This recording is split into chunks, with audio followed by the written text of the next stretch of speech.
Ladies and gentlemen, welcome to the mighty Russian Tsardom, where today the plan is just to survive really, just not have a revolution. So I'll do the historic path, just greet the central powers and then we'll see what happens next. I will start off by doing the economy path and well, military wise, one thing as Russia is that you'll need a lot of trains, and when I say a lot of trains, I mean like hundreds and hundreds of trains, so let me just do that real quick. Yo, isn't he like a Kaiser Redux reference? No, Tolstoy has died. Communists? Not in my Russia. Oh, the Balkan War just broke out. I wonder who's going to win. Of course we'll send gift to the Balkan League. Why wouldn't we?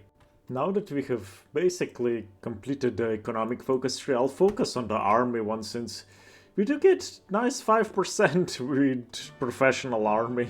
Oh no, the Ottomans have declared war on the Bulgarians. I'll send a diplomatic protest. Chaps, I am more than happy that we will have enough guns to equip our army before the war starts. We will do the unthinkable and start spreading democracy in Russia. I know, quite a concept, isn't it? Oh no, Franz Ferdinand has just been assassinated, which we all know what that means. World War I's about to start. Oh no, war has started in Lego City, I mean in Europe. Mom, Germany is cheating. They're trying to go around France and attack Belgium. We will start our offensive into Austria because they're not that strong then again. We can also start pushing in Prussia, I think, but I'll rather just wait a bit. Bruh, no way will we get a small Actually, it is historical that the Russians did encircle Austrians in Przemysl, so how are our defenses actually holding against the Germans somehow? Like, we're not doing bad, but like, okay, we lost this one, but it was a tactical blunder by me. One thing that I will stop though is pushing into Austria. We've made enough progress to, well, I know when to count my car winnings. Oh no, Gabon and Brussels has just happened, so I guess we'll have to trounce into the Ottomans' territory. Oh well. The Germans have started a massive offensive, but ultimately I think it will be a good thing, since it will narrow down our territory, which we have to defend, right? Oh no, the Ottomans have declared war on us. I guess we'll just advance into their territory and hopefully capitulate them ASAP. Our offensive into the Ottoman Empire is not doing that bad, like, you've advanced a lot, considering everyone else's advances, we're doing good. While we were pushed back a bit, we're still holding the line somewhat, so we're just slowly inflicting casualties on the Germans. And while they're kinda running out of equipment, we are too, but I'm pretty sure they're running out of it at a greater rate than we are. Oh no, the other Persia has declared war on us. I guess Persia has to take care of Persia. Bruh, the Germans are going all out into an offensive on us. Even the Austrians, they aren't really holding back, are they? But the French are making some progress in the west, so there's that at least. Finally, some very good news. Italy has joined the war, but by the look of the red arrows, they're not doing too well, are they? Hold up. Why exactly did the Germans remove their troops from our border? What's happening? Let's go, we're about to take Königsberg, so we're already doing better than the actual Russians did. Why are the Germans throwing their advantage away exactly? Can somebody explain, please? We have gotten our borders back at least, so yeah. Since Serbia has capitulated, I guess the Germans and the Austrians will focus on us a bit more. I have no clue why the Germans are on the offensive, both in the west and in the east, losing. You guys do realize you'll have a ton of casualties, right? Right? The Germans are doing it again. I guess they didn't learn, did they? Time to exploit it a bit. My guess is that they redeployed their units for another failed offensive, isn't it? Guys, it's time to become extra OP by getting the Stolpin reform. It will unlock our economy, like, pretty much to the fullest.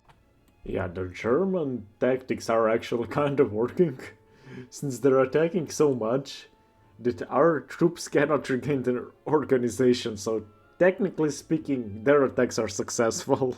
Damn, we were able to weather another. Never mind. I was just about to say we were able to weather another German assault, but there they go again attacking. This time for real. I'm sure the German. Never mind, they didn't stop their offensive again.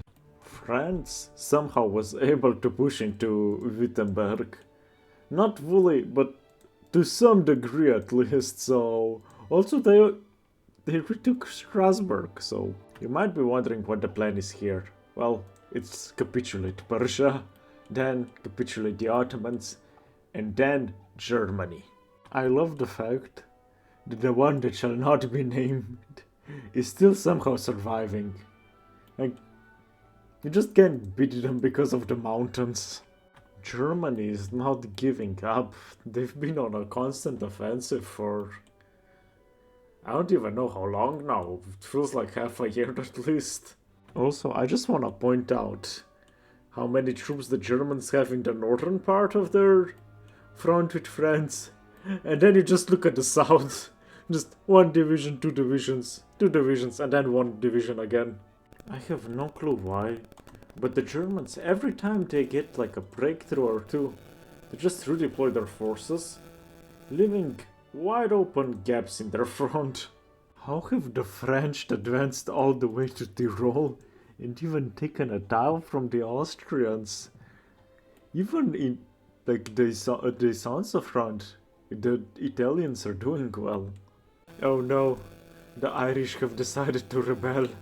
I doubt the British will survive this.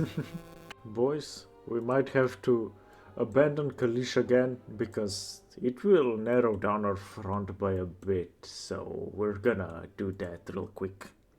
Hold up, when did we get Mr. Mikhailo to join our forces? Isn't he like a... I don't even know. I just have one question. Do we get Mr. Mikhailo from Serbia because they capitulated? I guess so.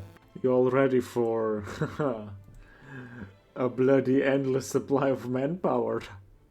How come that the Eastern Front has essentially become just like the Western in like the canon timeline, our timeline? Like they push, don't get it, like maybe get a tile or two. We push, we get a tile or two. It's essentially just that. Damn, the Germans are actually putting some force behind this push. Please help on don't. Oh no, Romania has joined the war. That's not really good news for us, is it? You know what? Who cares about Persia? It's all about capitulating the Ottomans. I'm gonna try to do that now. Since the Romanians have joined the war, I will reposition my troops from the Black Sea to the Carpathian so that we at least have a chance against the Bulgarians. Oh nice, we can retake Kalish again. I think this is the 4th or the 5th time it has changed hands. Who really knows? Boys, don't worry, we will just push the Germans back a bit, now that they don't have any troops on the front. Oh no, Mr. Franz Joseph I has died. I guess Karl will have to take control of the country. I'm going to be completely honest with you, this is the first time that I have seen Romania actually survive for longer than like 2 or 3 months. Please, just stop the nightmare of Kalish and let us have it once and for all Germany. I really do hope that we'll be able to finally end the war with Persia. Oh, just as I was saying that, they capitulated. Our invasion, offensive into the Ottoman Empire is doing somewhat well now that the Persians have capitulated, so I think we'll be able to cut them in half soon. Baghdad has fallen, and so will the rest of Mesopotamia. Don't worry guys, we have encircled the Ottomans in Trebizond. We have exchanged hands over Kalish with the Germans again. Boys, it's time to push towards Berlin once more because the Germans, well, they're redeploying, you see. I don't think the Germans really expected this. Just the Russians walking straight into Berlin without any opposition. I doubt that was on your bingo card today. Some very bad news, the Bulgarians have actually broken through Dobruja, and yeah, we need to redeploy a few of our forces there. Oh damn, We can actually push into Germany a bit. Let's do it. So now, I'm just waiting for the US of A to intervene, really. I don't think anything else will happen for a while, so yeah, US, please join already. I'm pretty confident in our ability to kinda push through Galicia, but not really, but I am since don't have a lot of troops in there. I guess the Brusilov offensive of this timeline succeeded, huh? We have already reached Hungary itself, and we'll keep pushing, don't worry. Oh, I guess the war is over. We have finally won. Oh, that's a nice looking Russia with Galicia Ludomiria, isn't it? Wait, why are the British losing the Raj and everything? We won, right? So from what I have figured out is that we survived the war. However, the rest of the Entente lost it. I don't know how that exactly works, but yeah. So from what I have figured out, Austria-Hungary lost, Germany won, France, I have no clue. We survived. That's about it. So I will end the video here. I hope you all had fun watching it. I hope you all enjoyed it. If anybody knows what exactly happened, please do let me know, because I'm very confused by the results of the peace deal. Anyway, I wish you a very nice rest of your day, and until next time, bye bye.